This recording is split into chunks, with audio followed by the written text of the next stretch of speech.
অলৌকিক আংটি ও ৪০ দিনের নির্বাসন, সোলাইমান আলাইহিসসালামের পরীক্ষা। আল্লাহ তাআলা তার নবী হজরত সোলাইমান আলাইহিসসালামকে একটি অলৌকিক মুবারক আংটি দান করেছিলেন।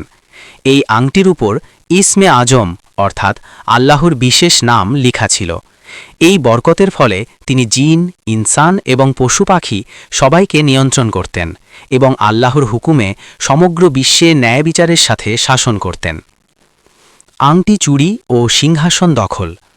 হজরত সোলাইমান আলাইহিসসালাম যখন গোসল করতে যেতেন তখন তিনি আংটি খুলে তার বিশ্বস্ত খাদেমার কাছে রেখে যেতেন।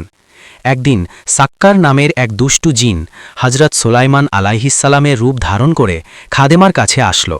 খাদেমা তাকে প্রকৃত সোলাইমান আলাইহিসসালাম ভেবে আংটি হাতে তুলে দিলেন। আংটি হাতে পাওয়ার সাথে সাথেই সেই জিন সিংহাসন দখল করে নিল। জিন, ইনসান সবাই তার কথাকে হজরত সোলাইমান আলাইহিসসালামের আদেশ ভেবে মানতে শুরু করল। নির্বাসিত জীবন। এদিকে প্রকৃত হজরত সোলাইমান আলাইহিসসালাম রাজপ্রাসাদ থেকে বিচ্ছিন্ন হয়ে একাকী হয়ে পড়লেন। মানুষও তাকে চিনতে পারল না।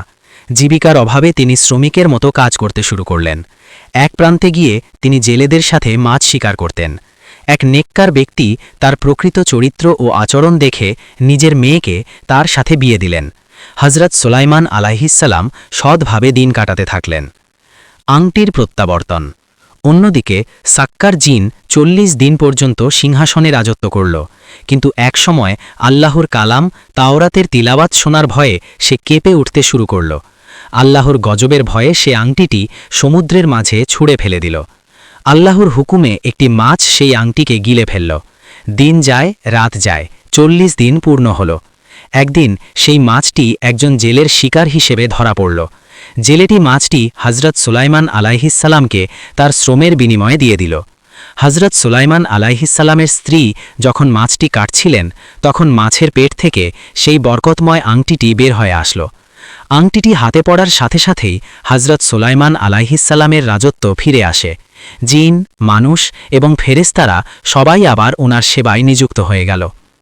শিক্ষা। আল্লাহর হুকুমে ক্ষমতার পরিবর্তন হয়। এই ঘটনা ছিল হজরত সুলাইমান আলাইহিসসালামের জন্য আল্লাহর পক্ষ থেকে এক কঠিন পরীক্ষা। আল্লাহ তার প্রিয় নবীকে সম্মান এবং শাসন আবার ফিরিয়ে দেন এবং প্রমাণ করেন যে ক্ষমতা আল্লাহর আমানত।